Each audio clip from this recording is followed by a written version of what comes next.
it. So we want to get this show on the road, especially for our folks standing here in the mosh pit. Hang on there. We love you. Well, let me just start by saying hello, Kalamazoo. Or should I say Kamalazoo? Who is ready to elect the next president of the United States, Kamala Harris? Yes. But let me start, of course, by thanking Hallie for everything she's done to get out the vote here in Michigan.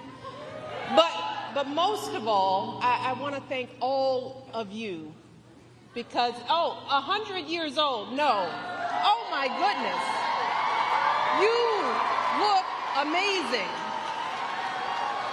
I bow down.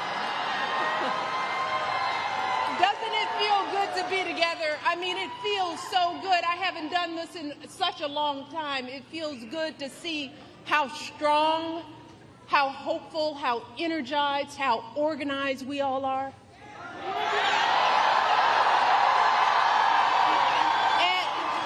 And we need that. We need all of you because right now, as you know, this race is close. It's too close for my liking. And I came out here to Michigan because I am someone who takes her own advice to heart. I know that if we want to help this country finally turn the page on the politics of hatred and division, we can't just sit around and complain. No, we've got to do something. If we want to usher in the next generation of American leadership, we have got to do something. If we want to elect someone with a character that is worthy of the Oval Office, someone with the strength of heart to guide our country to a better day, we have got to what? Do something. And that someone, of course, is my dear friend Kamala Harris.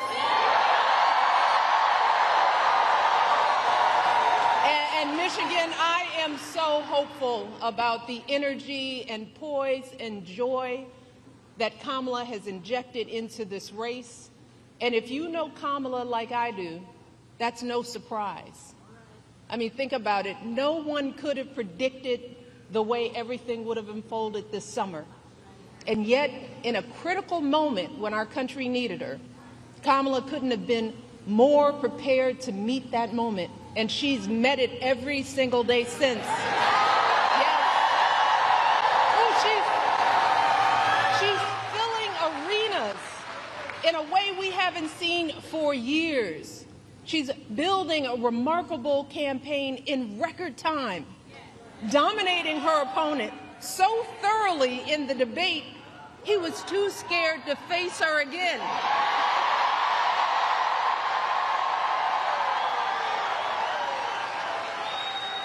Kamala, she's putting herself out there fearlessly, facing down even her harshest critics.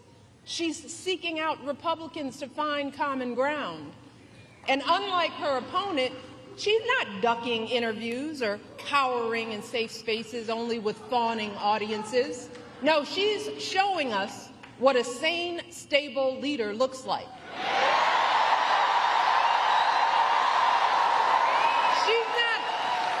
She's not losing her train of thought or stumbling over her words. And she's doing it all with vigor and with grace. That's because Kamala Harris is a grown-up.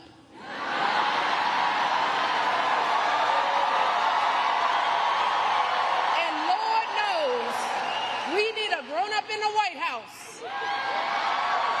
Someone with the maturity and fresh ideas to keep moving our country forward. Kamala is the only candidate in this race who has outlined a clear set of policies, including focusing on lowering costs and reducing drug prices for all Americans, giving tax credits to first-time home buyers, folks starting small businesses and working families, raising our kids. Let me tell you, it is a remarkable plan. And these remarkable last few months mirror the way Kamala has handled herself her entire life, fighting for working people and the vulnerable, first as a prosecutor, then as an attorney general, then as a U.S. senator, and now as our vice president of the United States.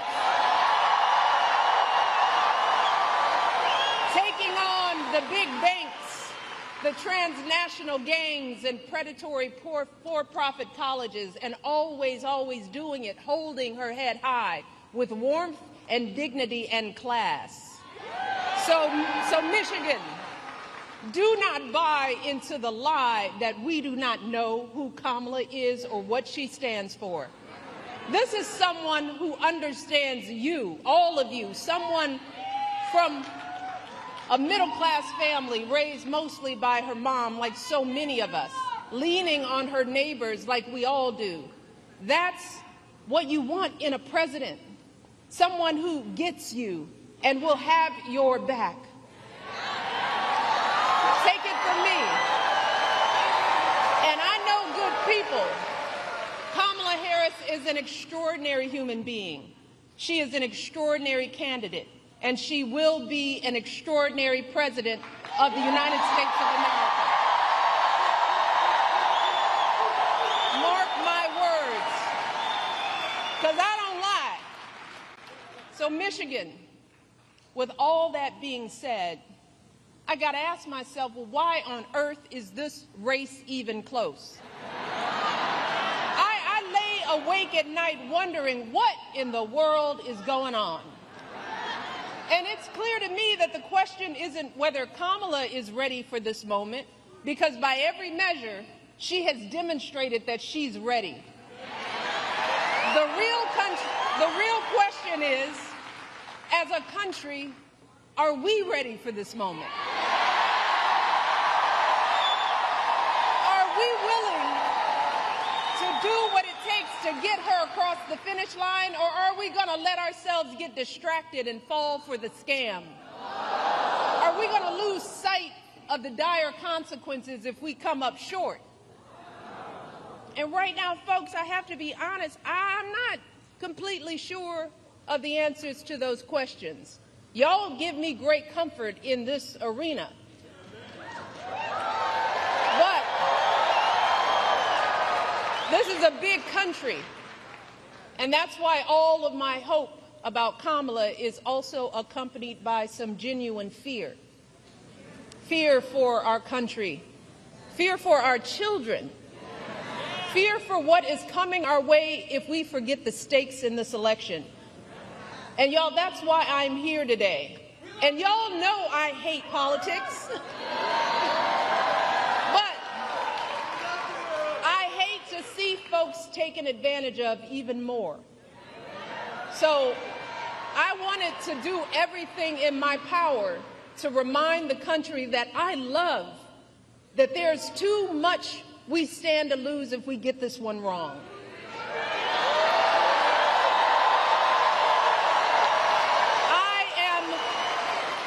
I'm deeply concerned, and I'm talking to everybody out there, that too many of us are still confused and buying into the lies and distortions from people who do not have our best interest at heart. So I want to address some of these concerns head on. Because when you lay out the options, this choice isn't even close. But whether it's online or in the media or in our social circles, there are folks who say they're not sure about Kamala. They accuse her of not providing enough policy detail. Some wonder, do we really know her?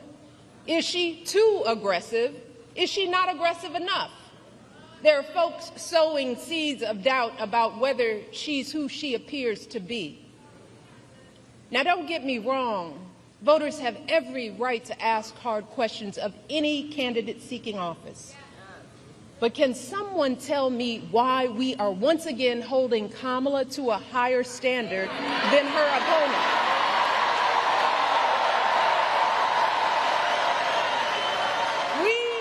We expect her to be eloquent and articulate, to have a clear set of policies, to never show too much anger, to prove time and time again that she belongs. But for Trump, we expect nothing at all. No understanding of policy, no ability to put together a coherent argument, no honesty, no decency, no morals. Instead, too many people are willing to write off his childish, mean-spirited antics by saying, well, Trump's just being Trump, rather than question his horrible behavior. Some folks think he's funny. And if you remember, that's exactly how he got elected the first time. Folks gave him a pass and rolled the dice, betting that he couldn't possibly be that bad. And then there were those folks who didn't think it really mattered who the president was, if you can believe that. And still others who thought it'd be a good idea just to blow up our entire democracy. Let us not forget how badly that worked out for all of us. Let us not forget the incompetence and the corruption, the chaos that was the cornerstone of his entire 4 years in office. Let's start with the pandemic. Remember how woefully unprepared he was, how he was sowing seeds of fear and confusion, endangering lives with his lies and ignorance, denigrating the doctors and scientists trying to help us. You want to talk about plans? Well, my husband left him a very detailed pandemic plan.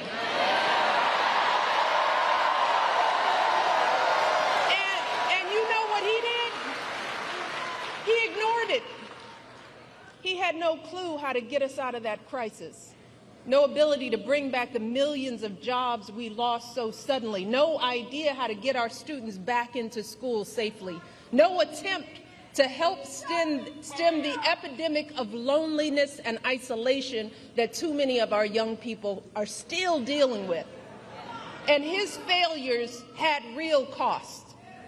America lost 7 million more jobs during the COVID downturn than the European Union.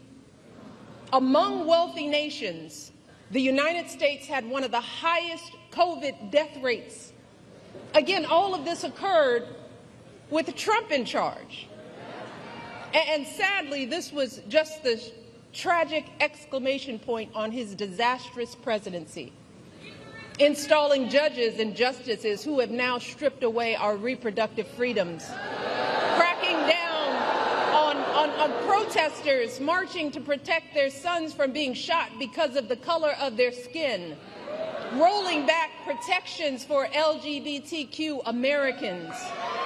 Fanning conspiracy theories, unleashing hatred in our communities. And then, when the American people fired him from a job that was too big for him to begin with, he tried to steal it, egging on a violent mob that breached our nation's capital. And when told that his own vice president was in danger, you know what he said? So what? So what, y'all? He said, so what? And after all of that,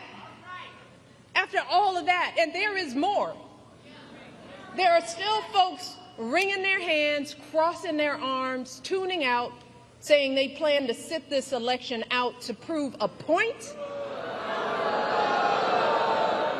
Well, let me tell you who isn't tuning out. Many of the folks who served closest to Trump and saw the danger firsthand.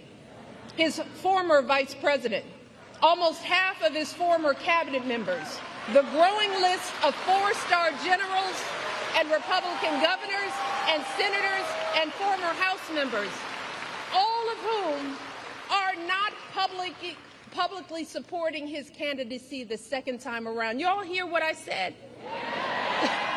They are saying no, thank you. Many are speaking out.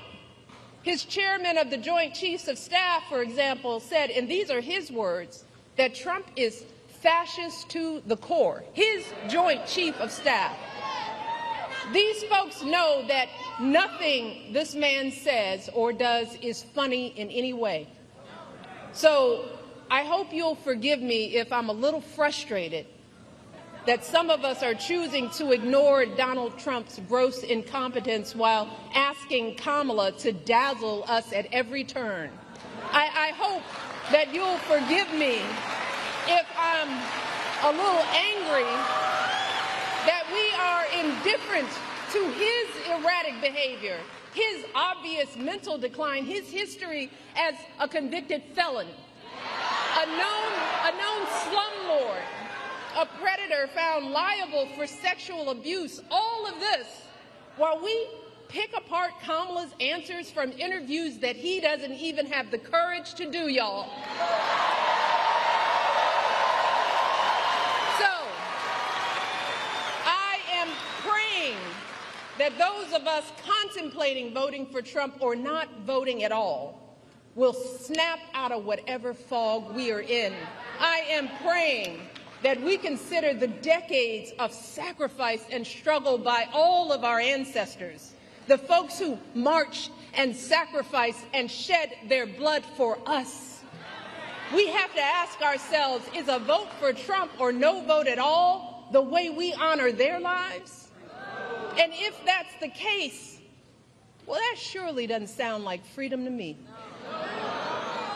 Because let me tell you, in any other profession or arena, Trump's criminal track record and amoral character would be embarrassing, shameful, and disqualifying.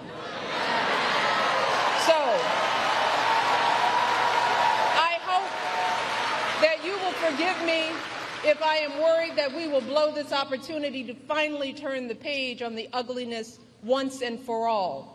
Because believe me, if Donald Trump is president again, at some point or another, that ugliness will touch all of our lives. And it will not matter what you look like, how you worship, who you love, or how you vote. If you don't make 6 or 8 or 12 figures, if you're not famous, if you criticize or disagree with him in any way, if he doesn't view you as his equal or relevant to his ambitions, I promise you, he will not think about you when he gets into the Oval Office.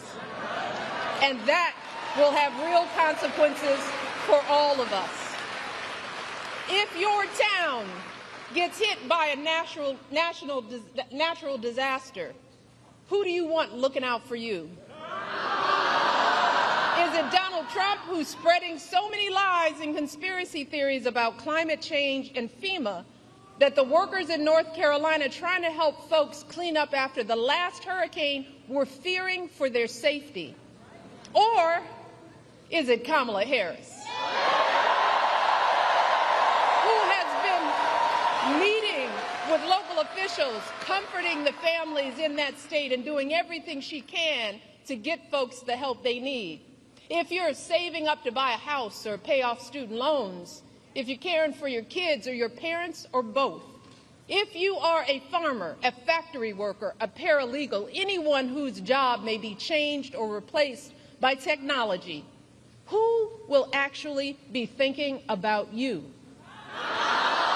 Is it Donald Trump, who's palling around with billionaires that want a puppet in the White House who will let him run unchecked?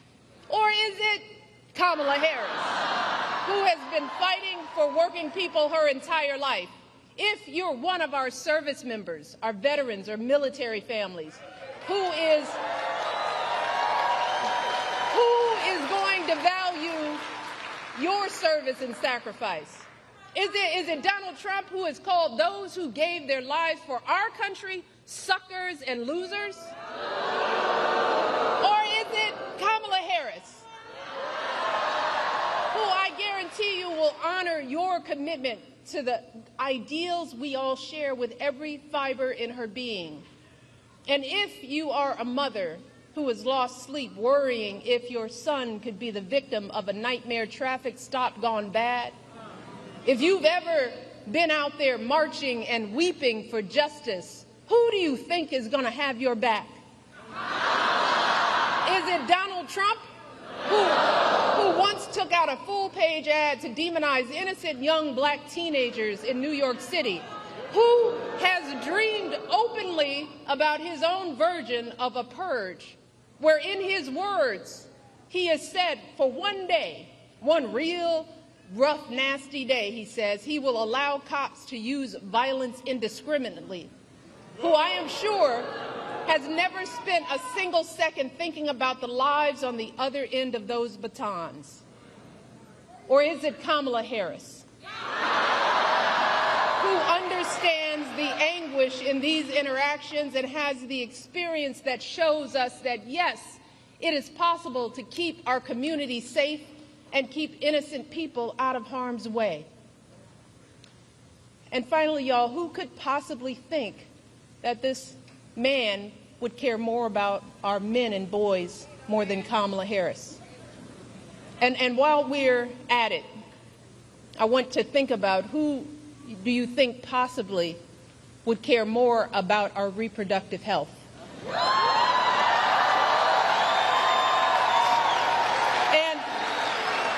I just want to take a moment with this particular question, because there is so much that gets lost in the conversation about women's reproductive rights. And I want the men in the arena to bear with me on this, because there's more at stake than just protecting a woman's choice to give birth. And sadly, we as women and girls have not been socialized to talk openly about our reproductive health. We've been taught instead to feel shame and to hide how our bodies work. Some young girls enter puberty not knowing what to expect. Too many of us suffer with severe cramps and nausea for days on end every single month. And then on the other end of the reproductive timeline, too many women my age have no idea what's going on with our bodies as we battle through menopause and debilitating hot flashes and depression. See, fellas, most of us women, we suck up our pain and we deal with it alone. We don't share our experiences with anyone. Not with our partners, or our friends, or even our doctors. Look, a woman's body is complicated business, y'all. Yes, it brings life, and that's a beautiful thing. But even when we are not bearing children, there is so much that can go wrong at any moment. Every woman here knows what I'm talking about. An unexpected lump, an abnormal pap smear or mammogram, an infection, a blockage, all of which could be early signs of a variety of life-threatening cancers. And in those terrifying moments when something goes wrong, y'all, which will happen at some point to the vast majority of women in this country, let me tell you, it feels like the floor falls out from under us. In those moments, all we have to rely on is our medical system. In those dark moments, all we have to rely on is our faith in a higher power and the experience of doctors to get us the care we need in a timely manner. And look, I don't expect any man to fully grasp how vulnerable this makes us feel, to understand the complexities of our reproductive health experiences. In all honesty, most of us as women don't fully understand the breadth and depth of our own reproductive lives, you know? And that's because our experiences are often neglected by science. There's a huge disparity in research funding for women's health. And if you happen to look like me and report pain, you're more likely to be ignored, even by your own doctors, studies show. So let me take a minute to help folks, especially the men in our lives, to get a better sense of what could happen if we keep dismantling parts of our reproductive care system piece by piece, as Trump intends to do. I want folks to understand the chilling effect, not just on critical abortion care, but on the entirety of women's health, all of it. There are good reasons why so many women and physicians are horrified by what's happened since Donald Trump's justices overturned Roe v. Wade. We're seeing women scrambling across state lines to get the care they need. Just this week, a major medical journal reported that after Roe was overturned, infant mortality in this country rose, in large part because women are being forced to carry fetuses that won't survive to term. One woman spent 22 days in jail on murder charges after she miscarried in her own bathroom. We are seeing doctors unsure if they can treat ectopic pregnancies. Doctors being told they can't treat a woman until she becomes so close to death that only a life of the mother exception will allow them to act. So just imagine the profound effects for all of us if Donald Trump wins this election. In states that are already putting abortion bans into effect, his FDA could further outlaw patchwork systems of telehealth appointments and mail-order pills, thereby eliminating the last remaining protections for women in those states. He could take actions that effectively ban abortion nationwide, which would put all of us in danger, no matter what state we live in. We will see more doctors hesitating or shying away from providing life-saving treatments because they are worried about being arrested. More medical students reconsidering even pursuing women's health at all. More OB/GYN clinics without enough doctors to meet demand, closing their doors, leaving untold numbers of women in communities throughout this country without a place to go for basic gynecological care, which in turn will leave millions of us at risk of undiagnosed medical issues like cervical and uterine cancers. This is real. So do you think Donald Trump is thinking about the consequences for the millions of women who will be living in medical deserts?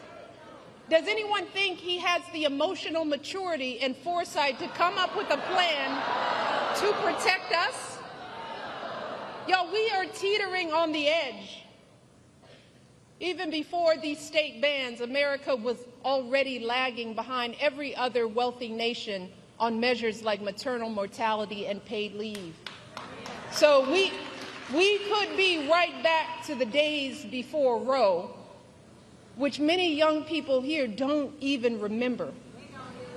The days when abortion wasn't as safe as it is today. The days when the number of mothers of color dying in childbirth was 30 to 40% higher than when it was under Roe. So to the men who love us, let me just try to paint a picture of what it will feel like if America, the wealthiest nation on earth, keeps revoking basic care from its women, and how it will affect every single woman in your life. Your girlfriend could be the one in legal jeopardy if she needs a pill from out of state or overseas, or if she has to travel across state lines because the local clinic closed up. Your wife or mother could be the ones at higher risk of dying from undiagnosed cervical cancer because they have no access to regular gynecological care. Your daughter could be the one too terrified to call the doctor if she's bleeding during an unexpected pregnancy. Your niece could be the one miscarrying in her bathtub after the hospital turned her away. And this will not just affect women, it will affect you and your sons. The devastating consequences of teen pregnancy won't just be borne by young girls, but also by the young men who are the fathers. They too will have their dreams of going to college, their entire futures totally upended by an unwanted pregnancy. If you and your partner are expecting a child, you will be right by her side at the checkups, terrified if her blood pressure is too high, or if there's an issue with the placenta, or if the ultrasound shows that the embryo was implanted in the wrong place, and the doctors aren't sure that they can intervene to keep the woman you love safe. if your wife is shivering and bleeding on the operating room table during a routine delivery gone bad, her pressure dropping as she loses more and more blood, or some unforeseen infection spreads and her doctors aren't sure if they can act, you will be the one praying that it's not too late. You will be the one pleading for somebody, anybody, to do something. And then there is the tragic but very real possibility that in the worst case scenario, you just might be the one holding flowers at the funeral. You might be the one left to raise your children alone. See, these are just some of the ways women die during childbirth. And I don't want to be a downer, y'all. But in many cases, there is no warning, and things go bad very quickly. And when it happens, every second of hesitation or delay can lead to devastating outcomes. So I am asking y'all from the core of my being to take our lives seriously. Please, do not put our lives in the hands of politicians, mostly men, who have no clue or do not care about what we as women are going through, who don't fully grasp the broad-reaching health implications that their misguided policies will have on our health outcomes. The only people who have standing to make these decisions are women with the advice of their doctors. We are the ones with the knowledge and experience to know what we need. So please, please do not hand our fates over to the likes of Trump, who knows nothing about us, who has shown deep contempt for us. Because a vote for him is a vote against us, against our health, against our worth. And let me tell you all, to think that the men that we love could be either unaware or indifferent to our plight is simply heartbreaking. It is a sad statement about our value as women in this world. It is both a setback in our quest for equity and a huge blow to our country's standing as a world leader on issues of women's health and gender equality. So fellas, before you cast your votes, ask yourselves, what side of history do you want to be on?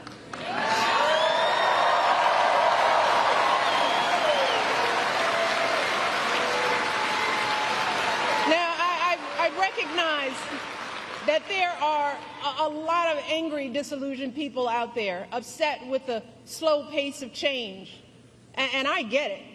It is reasonable to be frustrated. We all know we have a lot more work to do in this country. But to anyone out there thinking about sitting out this election or voting for Donald Trump or a third-party candidate in protest because you're fed up, let me warn you, your rage does not exist in a vacuum. If we don't get this election right, your wife, your daughter, your mother, we as women will become collateral damage to your rage.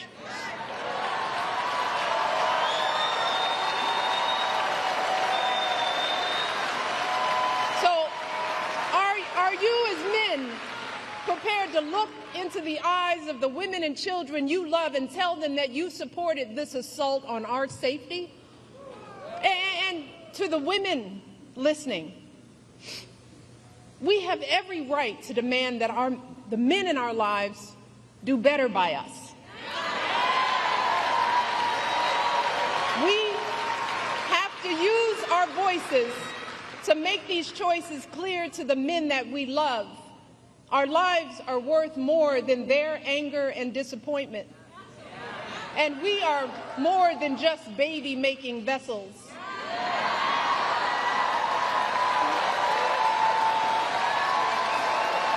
And if you are a woman who lives in a household of men that don't listen to you or value your opinion, just remember that your vote is a private matter. Regardless of the political views of your partner, you get to choose. You get to use your judgment and cast your vote for yourself and the women in your life. Remember, women, standing up for what is best for us can make the difference in this election. So let us use our voices in these final days to make it plain to the men in our lives that we need to stand not with Trump, but with us. We need them to vote for the only candidate in this race who will protect our lives. We need them to vote for Kamala Harris. Kamala, she will fight to restore our reproductive freedoms and defend our health. Kamala will fight for our access to life-saving emergency care and maternal care in every state. Kamala will veto any abortion ban or bill that restricts access to contraception or IVF. Kamala will expand access to birth control and abortion pills. And she will do all of this not because she's a woman, but because she's a decent human being.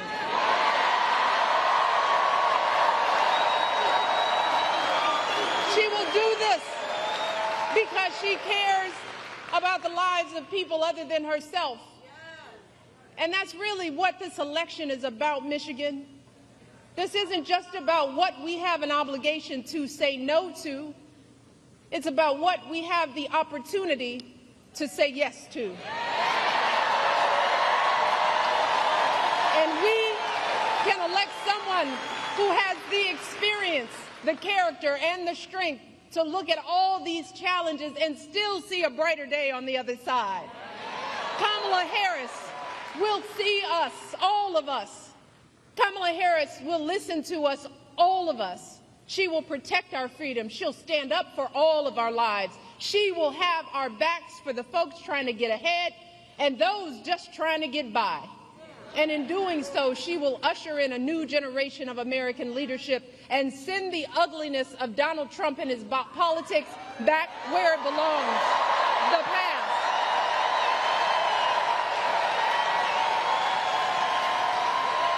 But Michigan, she cannot do any of this alone. So I'm asking you one last time, let us not just sit around and complain. Let's do something. If your brother or your son or boyfriend needs to hear your perspective, are you willing to talk to them? Are you willing to send a video of what I've just said? Are you willing to do something? If you have an aunt who's thinking about sitting this one out or voting for a third party, are you willing to have an uncomfortable conversation? Are you willing to do something? If you have an extra hour or extra weekend, are you willing to knock on doors and talk to your neighbors? Are you willing to do something? Look, Michigan, we've just got 10 more days to make it happen. 10 more days